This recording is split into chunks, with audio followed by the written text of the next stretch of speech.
Yes, আমি খুব আনন্দের সাথে ওর সাথে বলতে পারছি যে আমরা নতুন একটা অ্যাস্ট্রোটার্ফ মাঠে আমাদের ফার্স্ট ডিভিশনকে শুরু করতে যাচ্ছি। অ্যান্ড ফুল ক্রেডিট গোজ আমাদের যারা মহানগর লীগ কমিটি চালাচ্ছে। অ্যান্ড ওনাদেরও একটা বিশ্বাস যে খালি খেলাটা দিনের বেলা না, ফ্ল্যাট ডিলারগুলোকে একটু ঠিক করলে এই লিগটা রাত্রে আমরা খেলাতে পারবো, যে দর্শকদের একটু সুবিধা হয়। আর যেভাবে ফার্স্ট ডিভিশন লিগটা অতীতে বন্ধ হয়ে গেছিল, আমরা রিস্টার্ট করেছি, সেভাবে কিন্তু নেক্সট স্টেপে হবে আমাদের পায়োনিয়ার লিগ।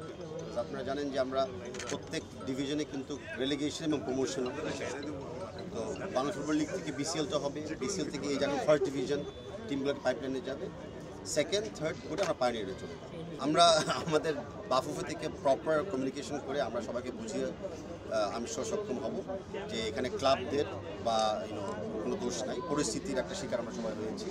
কিন্তু অনেকে যারা আন্ডার 15 তারা কিন্তু বিগত ন্যাশনাল চ্যাম্পিয়নশিপেও খেলেছে, কিছু কিছু আন্ডার 15 কিন্তু আগামীতে আন্ডার 17-এও খেলবে। খেলাধুলা চলছে অনেক ডিস্ট্রিক্টে ইতিমধ্যে, কিন্তু খেলাধুলা ব্যক্তিগতভাবে শুরু হয়ে গেছে। তাদেরকে সকলকে আমরা চেষ্টা করবো যেন থার্ড ডিভিশনে অ্যাটলিস্ট অথবা সেকেন্ড ডিভিশন ক্লাবগুলোতে তারা একটা জায়গা করে দিতে পারে।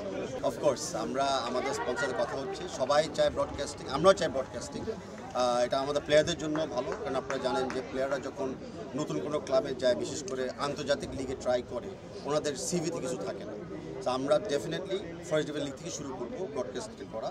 এই মুহূর্তে হয়তো কোনো প্রাইভেট চ্যানেলও হবে না, বাট ডেফিনেটলি আমাদের কোনো বাফুফে ইউটিউব চ্যানেল বা ওটিটি প্ল্যাটফর্ম যেগুলি আছে লাইক বঙ্গ বা র্যাবিট হোল, তাদের সাথে কথা হচ্ছে যে তারাও চ্যানেলগুলোকে তাদের স্ট্রিমিংয়ের মাধ্যমে লাইভ না হলেও খেলাটাকে সপ্তাহ খেলাটাকে দেখা।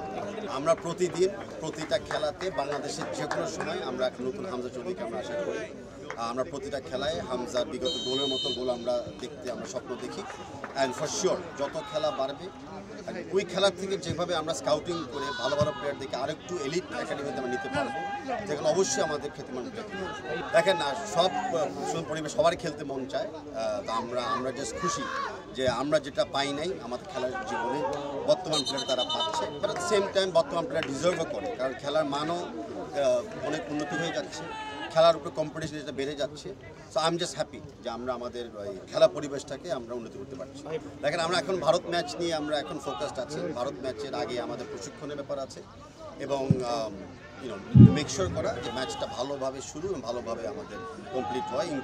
আমরা নিরাপত্তা জায়গা থেকে অন্যান্য তুলনার চেয়ে অনেক বেশি সার্কামস্ট্যান্স মোকাবেলা করার জন্য আমরা প্রস্তুত আছি দুই দলেরই জন্য। সো এখন আমাদের প্রত্যাশা যে আমরা ভারত ম্যাচের সাথে জিতবো, ভারতকে হারিয়ে আমরা আমাদের 2025 বছরটাকে ভালোভাবে আমরা শেষ করি। দিনের শেষে রেজাল্ট ম্যাটার, যেন অস্বীকার কিছু নাই, কিন্তু দর্শকরা সেটাও দেখতে চায় যে বাংলাদেশ টিম যেন কনসিস্টেন্টলি একটা ভালো খেলা, একটা অ্যাটাকিং খেলা ওনারা খেলে, যে টিমই হোক আমাদের বিপক্ষে। তো আমরা সেই জায়গাতেই যেরকম আমরা দৃষ্টিভঙ্গি রাখছি, খেলা যেন আমরা লাস্ট মোমেন্টে গোল না খাই, টেকনিক্যালি কোথায় আমাদের এখন সেটাও আমরা চিন্তা করছি। ভবিষ্যতে বেটার রেজাল্ট করার জন্য কী করা যায়, কিন্তু রেজাল্ট আনি বা খেলা কেমনে খেলি, আলটিমেটলি আমাদের র্যাঙ্কিংয়ে বাড়াতে হবে। এটা আমাদের একটা প্রমিস ছিল। আমাদের কমিটি 1 বছর হয়ে গেছে, আমরা র্যাঙ্কিং ওরকম করতে পারি নাই। তো ইনশাল্লাহ 2026 র্যাঙ্কিং নিয়ে আমরা কাজ করি। আমাদের সকল অবজারভেশন যখন আমরা অফিসিয়ালি ডিসকাস করব টেকনিক্যাল কমিটির মাধ্যমে, ন্যাশনাল টিম ম্যানেজমেন্ট কমিটির মাধ্যমে আর গ্রাউন্ডস কমিটির মাধ্যমে, আমরা সকল অবজারভেশনস আমরা প্রকাশ করব। ওই অবজারভেশনসের ব্যাপারে আমরা উদ্যোগগুলো কী নিতে চাই অথবা নিতে পারবো না, দুটাই আমরা প্রকাশ্যে আমরা সবাইকে জানি। আমরা সবসময় স্বচ্ছ ছিলাম আমাদের ডে 1 থেকে, আমরা স্বচ্ছ অবশ্যই আগামীতে থাকবো। অ্যান্ড আমরা আমাদের স্বচ্ছতার যাত্রাতে মিডিয়া ভাই বোনদেরকে আমরা মনে করি একটা বড় একটা স্টেক হোল্ডার আছে। আমাদের বর্তমান কমিটি সদস্যরা আমরা ফুটবল নিয়ে ব্যস্ত থাকি, আমরা ফুটবল নিয়ে কথা বলি, আমরা ফুটবল নিয়ে চিন্তিত এবং আমরা ফুটবলারদের সুরক্ষার ব্যাপারে আমরা চিন্তিত থাকি। আমাদের ফেডারেশনের বাইরে আমাদের এই রেওয়াজ নাই যে আমরা অন্য কোনো ফেডারেশন অন্য কোনো খেলোয়াড়ের ব্যাপারে আমরা মন্তব্য করি। আমি আবারও বললাম, আমরা আমাদের ফুটবল খেলা নিয়ে আমরা ব্যস্ত থাকি, অন্য কোনো ব্যক্তির কমেন্ট নিয়ে আমরা কোনো কমেন্ট করি না, কোনো কারো ব্যাপারেও আমরা কোনো মন্তব্য করি। Thank you.